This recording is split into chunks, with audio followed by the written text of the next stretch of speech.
Tariq told Brayden like, oh. I mean, what the f you even do this shit for, B? People out here dying and going to jail because they literally have no other option. You playing this shit like a game, bro. Go tell your dad to get you a job and quit before you get someone hurt. Really, nigga? Good luck.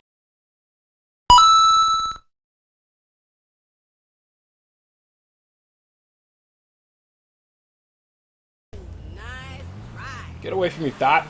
Now, I've been on the fence about making a video about this for a while because I just felt like I had so much to say about the show, and I didn't know how to kind of really fit it all into, you know, one concise video. But then I thought about it, and I was just like, you know what, F it, man. I'm just gonna, I'm pretty much start talking about how I feel about the characters. All right, I'm gonna start with my favorite character on the show, and that's Kane. The reason why Kane's my favorite character on the show is because I feel like he's the realest one. It's like you're gonna know exactly how he feels. You're gonna know exactly how he thinks the minute he feels and thinks like that shit. You know what I'm saying? So, and all people do on Power is lie to each other. All everybody does is lie. I feel like the only nigga on that show that doesn't really lie like that is Kane. And I feel like when he does, it's for like legitimate purposes. Like he just doesn't, like he's not lying to like really hurt somebody or like really manipulate like a lot of motherfuckers do, like Tasha. You know what I'm saying? But you know, Kane is my favorite character on the show because we both hate Tariq, and I'm gonna get into why I hate Tariq's motherfucking ass. But basically, you know, Kane is that dude. Honestly, like he does a lot of like shit that I don't. He does certain things that I don't agree with on the show, but for the most part, like he's the one that like I can't think of, you know, any character flaws really. You know what I'm saying? A character like Kane, in my opinion, really should be the main character of the show. Like I don't feel like, you know, Tariq deserves this show at all. But anyway, I'm gonna go on his ass, you know, a little bit later. Now, motherfuckers call this shit Power Book 2 Ghosts and shit. They call this shit Power Book 2 Ghosts. But I feel like Tariq is not the closest character to Ghost on the show. I feel like, honestly, in my opinion, the closest character to Ghost on Power is Monet. You know what I'm saying? And I feel like, yo, Monet is my second favorite character on the show because, like, I feel like if you want to have a mom, you want to have a mom like Monet. You know what I'm saying? Because Monet, like, when in doubt, right or wrong, she always rides for her kids. Like, even if like you do some bullshit against her, like, if nothing else, she will still have your back. Like, Kane pretty much like did dumb shit to up like the business like 10 different times, and then she still threatened Tariq on his behalf, like, yo, like, I know Kane up, but like you better not ever come for him, and then if you do, I'm gonna kill you. You know what I'm saying? Like, the one thing that I don't like about Monet is the fact that she still hasn't told Zeke that she's his mom. You know what I'm saying? I feel like that's like the only thing that she's done on this show that like I don't agree with, because I feel like it's gonna come back to bite her in the ass at some point if she doesn't tell Zeke. You know, Monet is like pretty much like that ass, like the definition of a strong black woman. And like I admire like her attitude, the way that she handles business, the fact that like shit, if she gotta roll her sleeves up and handle some shit herself, she gonna handle some shit herself. Like when she had to kill Rico, you know what I'm saying? Like that to me was dope. I'm gonna talk about Tariq, man. This punk ass motherfucker, bro. Like, first of all, alright, and I'm gonna say this disclaimer. Anything that I say about these characters has no bearing on how I feel about the actors, because I respect every single actor that's on this show. But, you know, I have like legitimate like issues with their characters. So anyway, like, this is how I feel about Tariq. You ready? This is how I feel about Tariq. Exactly. This is exactly how I feel about Tariq. When I first watched Power, the first series of Power, right?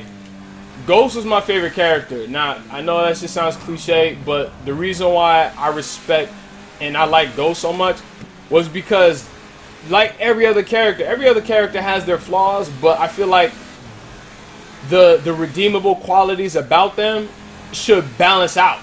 You know what I'm saying? But a lot of characters, they don't balance out. But Ghost was one of those characters that literally, like, he literally held every single person down on that show. It's like he was the type of father and the type of guy where it's like, all right, if you held him down, he will hold you down like 100 times more. Like, if you help him, he will help you 100%. Like, if you need him, he will be there for you. Now, in like the last episode, I think if not episode 7, mother Tariq told Brayden like, oh, I mean, what the f you even do this shit for, B? People out here dying and going to jail because they literally have no other option.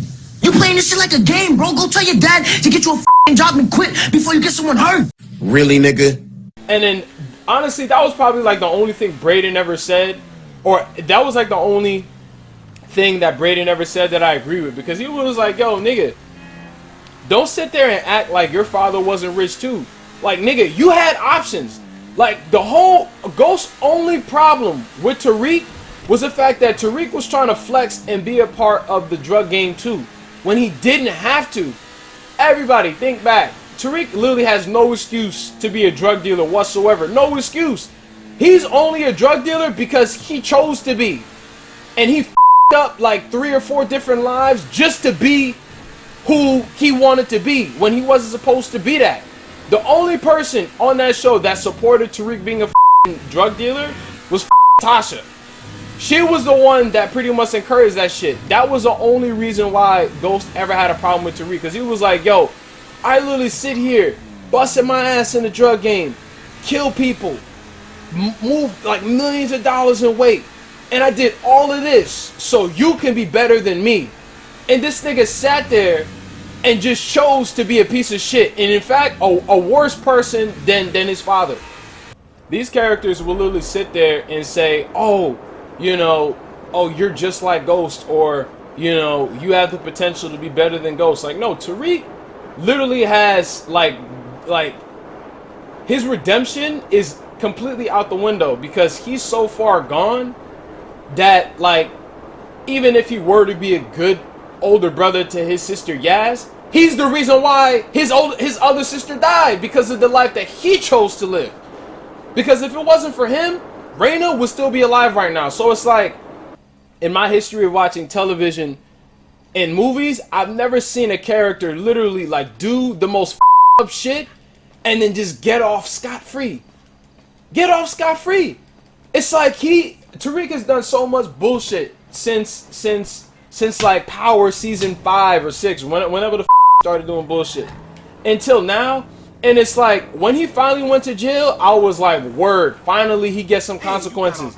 These motherfuckers wrote it so that way he was in jail, and for one, literally not even a whole episode. That nigga was in there for like a half an hour of the episode, if not like the first 20 minutes. Motherfuckers is acting like, oh, he was really gonna be in there. No. Tariq was literally in there for like 15 minutes, 20 minutes tops.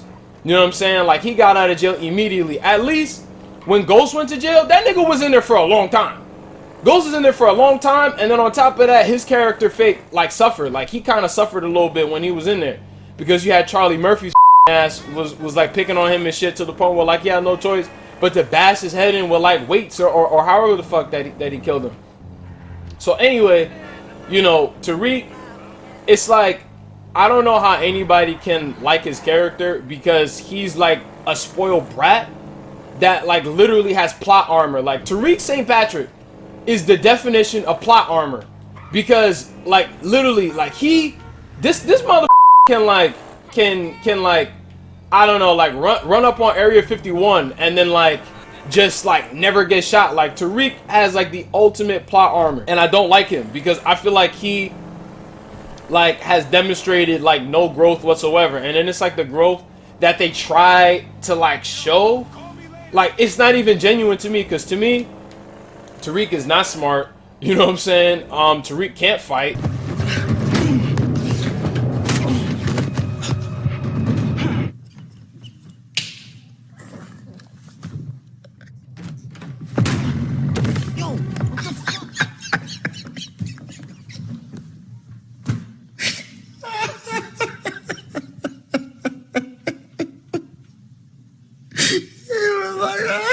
Honestly, like, somebody like needs to like shoot him in the leg or some shit, like what happened with with fucking Damson Idris in Snowfall, so at least this motherfucker gets some consequences for the shit that he does. Because you see, Tariq is nothing like Franklin. Like Franklin, you actually respect Franklin. Like Franklin is a respectable character that actually has dealt with consequences. Franklin went to jail, and Franklin was in jail for a while, and Franklin suffered while he was in jail. That actually builds character. How the do you build character when you don't suffer not one bit? You do everything that you want, and then there's always somebody there to clean up his mess. Like Tariq is like the black version of Tom Holland in power. You know what I'm saying? So it's like he always has an older brother there or some sort of superior figure that is always there to bail him out. So therefore, Tariq will never grow. So it's like we're on a show and we're watching a character that like literally will always be the same from season 1 to season 6. He will always, I guarantee you, he will be the same, if not similar. Tariq will have the same fundamental morals that he's always had.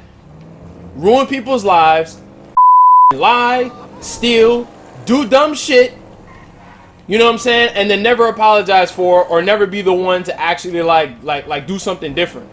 Tariq, I don't like his character. I never will, and those are one of the reasons why. Because I had a field day when Ghost was like, "Yo, you right where you belong, little nigga." You know what I'm saying? I always knew you. He said I always knew you'd end up here. You know, you right where you belong, little nigga. And I was like, yes. I was like, yes.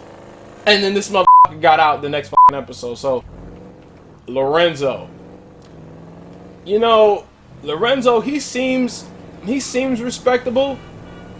But the thing is, because Kane is my favorite character, and even if he wasn't, because that was that moment where I actually put myself in Kane's shoes in season 1, and I asked myself, I was like, yo, how would I really feel if I went down to go visit my pops to talk to him about like shit that's actually going on, and for that nigga to get mad at me over some and have me get beaten up by jail wardens and shit over some shit that wasn't even my fault in the first place.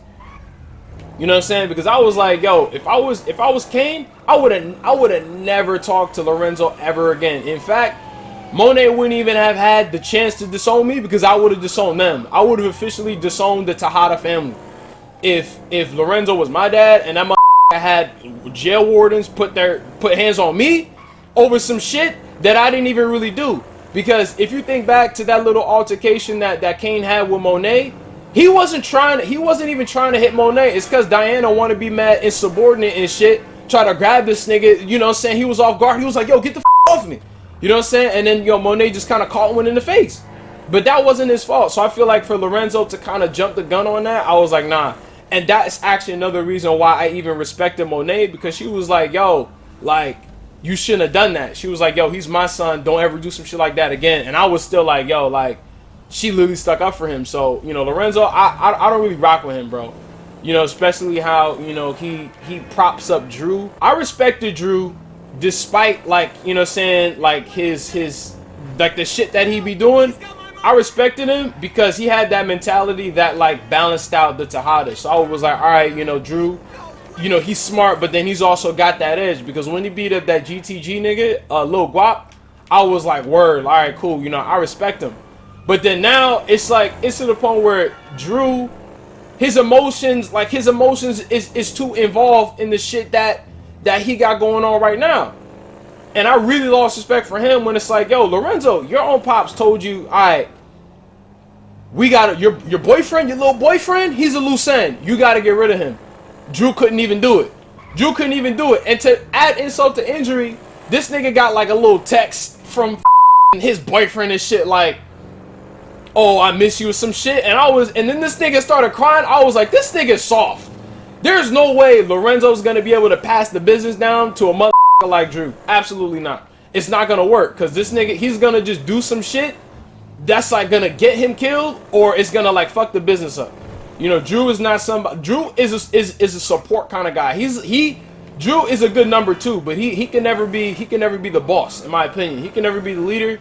He can never be the boss. And that's why I understand why Kane gets so mad, because it's like, yo, like, if you really knew this nigga behind closed doors, you wouldn't even trust this nigga either. You know, I don't rock with Drew's character at all, bro. I don't. Professor Milgram. All right, man. So Professor Milgram honestly was like the prettiest thing that I had seen up until I saw season 1 of Power Book 2. Right? And I actually respected her. I was like, she a nice little, professor, guidance counselor, or whatever. But I had absolutely no idea how much of a hoe, like, she really is. Now, the thing is, I think they mentioned in season 1 that, like, she's like a sex addict, but I didn't really know, like the gravity of, like, how much of a thotty box Carrie Dodd Milgram is. This is the first time you are dealing with a thotty box.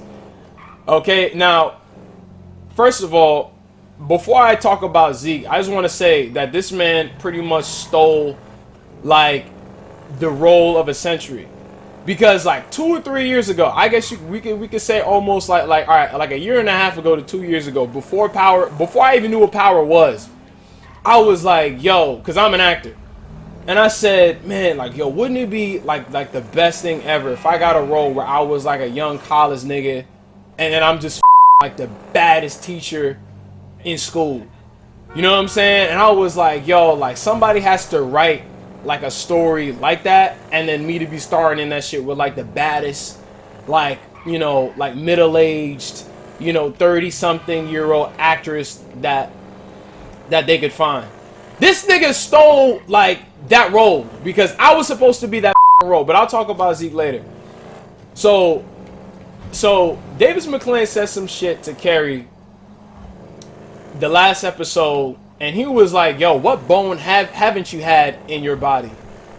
And I was like, oh shit. But then I was like, well, wait a minute. The reason why this nigga saying that shit, because he was her too. This nigga, yo, Carrie, she Jabari, rest in peace Jabari, even though Jabari's a dumbass. She Jabari, she Zeke, she the white police officer, she Davis McClain, and mind you, Carrie, y'all think back, Carrie was plotting on Tariq when Tariq first came to Stanfield. She was mad friendly with this nigga. She was giving him the look. And fellas, y'all know what I'm talking about when the shorty gives you the look. Like, she was giving this nigga the look, and that's exactly why Jabari thought that she was Tariq, because he peeped, like, he peeped the same energy that I peeped. He was like, yo, she's probably this guy because she's a psychologist and shit, so she's probably, like, gravitated towards niggas that have been through trauma, so that way they can her life too, like, some women do in real life. Because think about it, art imitates life. Some women, they want niggas that will pretty much like them up, emotionally and mentally, and traumatize them for the rest of their life. And Carrie Dodd Milgram is one of them. Like, in television history, you know what I'm saying? I don't know too many like TV hoes like outside of her. You know what I'm saying? Like straight up. And what I don't like about Carrie is that, all right, like the first season, she just seemed like, she struck me like, all right, you have a sex addiction, that's whatever. She just struck me as a woman that, like, she knew she had a problem, but she was trying to do something about it, like, at least. Now, it's like, she don't give a and she just wants to, like, throw everybody else under the bus to try to, like, save her own ass. And I don't like that shit about her anymore. So, like, despite how attractive she actually is, I don't like her anymore, because it's like she's just flexing to get involved into shit that she doesn't even have to be involved in. And that's another reason why I like Monet, because Monet was like, yo, you keep around, and then the last thing you're going to have to worry about is your job. And then the thing is, Carrie still didn't listen. She still want to get involved. Because I don't know why, like, all of a sudden, I think the only reason why she's even after Tariq is pretty much just to get out of the hot seat, because she knew she was on thin ice. So she was like, all right, you know what? If I turn all the attention onto Tariq, then nobody's basically gonna be looking at me no more. And I was like, all right, you know what I'm saying? And then the reason why I didn't know that she was so much of a is because I guess that episode where Davis McClain went to her house, I must have been looking at my phone or some shit when that happened, because this nigga, all right, so Saxe tells Davis, he was like, oh yeah, guess who's the prime suspect?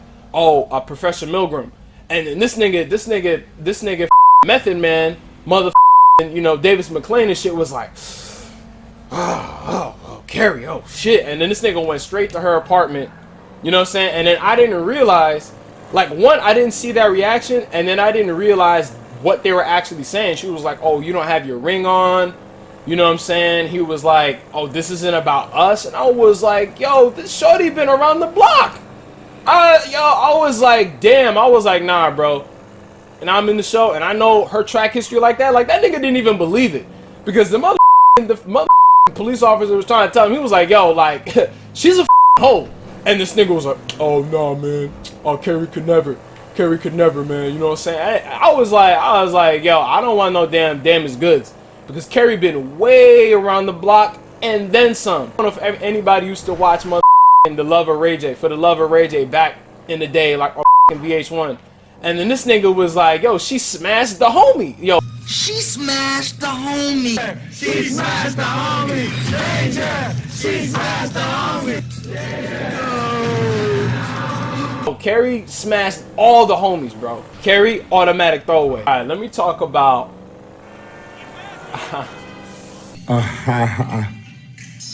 I would say my favorite shorty on the show. All right, so my favorite on that show used to be Lauren for a long time, right? But in real life, I feel like the shorty that like I would really like, the girl that like really stands out to me is Diana for some reason. Like, and the thing is, I wasn't attracted to her in season 1. I don't know, there was just something off about her to me in season 1, and I was just like, nah. I was just like, in my head, I was like, I didn't even know why Tariq likes her, because she just, I don't know, she was just off to me. And then something happened, something changed in season 2. I don't really know what it was, but she just be looking mad good to me now. You know what I'm saying? Like, yo, she wants to go to school, she wants to, improve herself and shit like that. She seems to be, out of all three of them, she seems to be like the most sincere, because let's be honest, you know what I'm saying? Lauren was cheating on her mans with Tariq. So Lauren, automatic throwaway. I don't care how good she looks. She's an automatic throwaway, because you was dead ass cheating on your mans. And then she told Tariq, he said, Tariq was like, so what's up with your man? She was like, he's blocked and canceled. I was like, oh, you can't trust no women out here, bro. You can't trust shorties at all out here. At that point, I was like, yeah, you know what? I can't really rock with Lauren. But, Diana, man, she got a backbone. She's not afraid to stand up to Monet, who is a strong black woman. So that just goes to show that Diana is a strong black woman in and herself. She developed as a character. She developed as a person between season 1 and season 2. She's too good for Tariq. I don't even know why she likes that motherfucker. I think she likes this nigga because he's the only nigga that's available. You know what I'm saying? He's the only nigga that's there. You know what I'm saying? Because there's no other niggas around, you know what I'm saying, for her to actually kind of have her eyes on. So he's the only nigga. Like, I would rather her like try to holler at motherfucking like 2-Bit or some shit. Like, you know what I'm saying? Just not this nigga Tariq. Like, yo, the producers and directors at Power and shit like that, they love that nigga because they gave this motherfucker 3 different girlfriends, and that nigga be having like two love scenes per episode. I'd be sitting there, I'd be like, damn, this nigga really be this nigga really be getting it. So Lauren, now like I said, Lauren is a certified cheater. She's a backstabber because this nigga Tariq couldn't even trust her because she was over there cutting side deals with Professor Carrie Milgram and shit, wearing wires and stolen Rolexes and stuff, trying to record them motherfucking conversations. So not only she's just a chick that is just good for looks. She's not a girl that like, she's one of those girls like Lauren is, she's like a good pair of Jordans that only looks good on the shelf. She looked like a pair of Jordans that like you put on and they look good on the shelf, but they don't look good on you. You know what I'm saying? Like, you ever put on like a nice pair of Jordans and shit, and then like they look mad bulky on you, so like you just, you know what I'm saying, you just don't wear them or some shit. That is Lauren. Like, you just keep her in a box in the closet and you don't wear her because she's just not like, she's just not the one, man. She's just not the one. Like, because she initially I was like, yeah, you know, she's a cool she's an innocent little schoolgirl and shit. You know what I'm saying? Light skin, you know what I'm saying? She looked good and everything like that. But in reality, like I said, you know, she's a shitty character. And, you know, if she dies, I probably wouldn't care. Effie, man. Same thing, you know what I'm saying? I remember, mind you, now I don't like Tariq at all, but I just put myself in his shoes, and if I had a chick pretty much put me on blast to the point where I got kicked out of school, I would never trust her again, and I would pretty much just like maybe what Tariq is doing, I would just use her for what I could fucking use her for, and then I wouldn't really rock with her after that. The thing is, if I was Tariq, I would have kept that same energy I had in season 1, like, all right, yo, it's just business dealing with you because I didn't forget what you did. And on top of that, like, she be all over the place, you know what I'm saying? I'm not gonna really go into detail, but like, y'all know what I'm talking about. Brayden went to her little apartment and shit like that, and then she just be all out and about. So it's like, yo, like, you can't. That's why Diana is the best choice out of all 3 of them. Diana's the best choice out of all 3 of them, and honestly, like, to me, she would look the best on my arms in real life. She would look the best on my arm in real life. You know, out of all of them, like, she just be looking mad good. I was like, yo, she was giving Lorenzo breakfast and shit. I was like, damn, like, I want her to give me breakfast in real life. Smiling like that, her hair looking like that, her skin looking like that. Damn. I feel like Zeke is the manifestation, the physical manifestation of the dumb athlete. It's like this motherfucker goes to Stanfield, and he seems like he never took a math class whatsoever in his entire life, because this nigga can't seem to put 1 and 1 together, like, on anything. Like, the smartest thing that nigga said, and it wasn't even like he really said that, because it was Professor Milgram that put the battery in his back. We all know what I'm talking about. Almost ended my whole career over this shit. And now they gonna question us up at the school. I think I gotta tell them what I know. After that, all he does is pretty much like play basketball, like clap, you know, Carrie's cheeks, and like complain about like him not knowing shit. You know what I'm saying? And it's like, yo, well, be like every other character on the show and figure it out, mother. Figure that shit out. Put 1 and 1 together. 1 + 1 = 2. You see what I'm saying? Like, how is it that, like, it's like, how do you not know that Mecca is your father? Like, how gullible and stupid do you have to be to just not realize that, you know, some shit is going on? If your name is Ezekiel and a random stranger walks up to you, he knows that your foot, like your right foot is a half size bigger than your right foot because he has the same shit. Then he's got a tattoo of the book of Ezekiel, and then he says, like, maybe like one other detail that pretty much makes sense. And you still don't know that that's your pops? Like, yo, all Monet had to do was be like, yeah, whatever the it is that she said. And then he just took it as that and was like, yeah, man, I'm good. Nah, he was just trying to make a come up off of me. And I'm just like, yo, like, you, like, Zeke is just like an unintellectual Neanderthal. Like, he's just stupid. And I don't know if like they wrote his character like that, but his character is just like an absolute idiot. I think honestly, the only reason why Professor Milgram was even rocking with him is because she was desperate for another buddy, because she had just broken up and cut things off with Jabari. Tariq wasn't with it, so she was just like, yo, all this nigga had to tell her was, yo, he was like, you looking mad young right now, and then she was just automatically with it. And flew into this nigga's arms. They had more conjugal visits than Lorenzo and Monet. Brayden,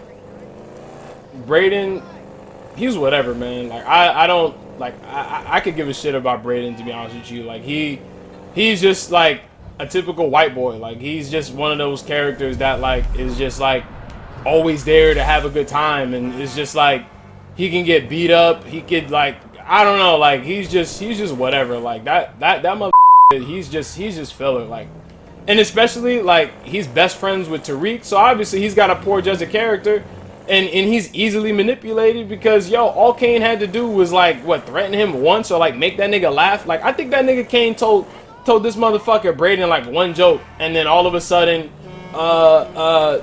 you know what I'm saying? Like, they were best friends and shit like that, so, you know what I'm saying? And then he was scheming behind Tariq's back, so, like, you know, Tariq and Brayden are just two idiotic dumbass peas in a pod. Like, you know, like, whatever.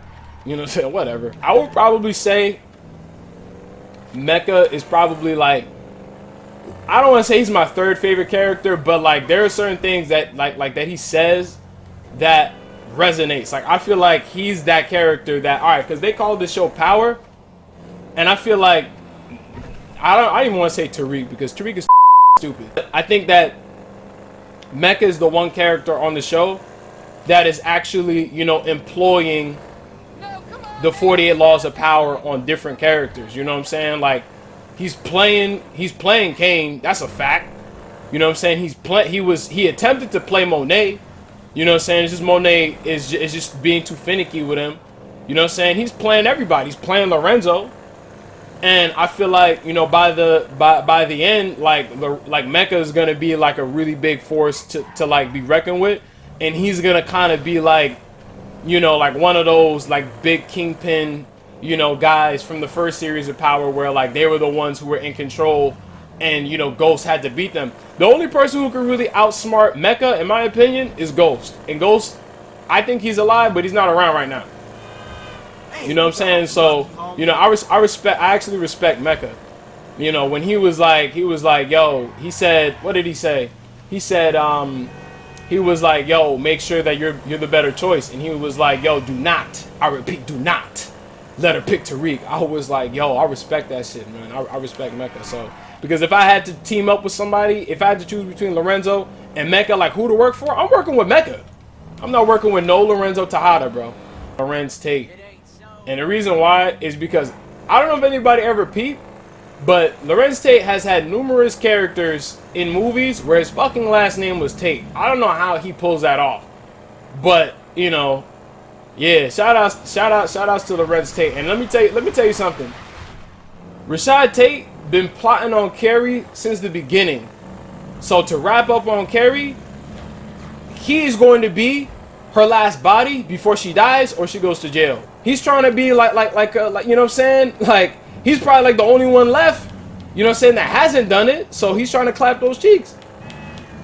And because there's nobody else around right now and his shit is extra hot, his chances are getting higher and higher as time goes on. So let's say I'm predicting that Rashad will clap Carrie's cheeks if by the end of the season or by the beginning of season 3 they will be in a relationship, or they would have already freaking fornicated together. Oh, and I hate Cooper Saxe.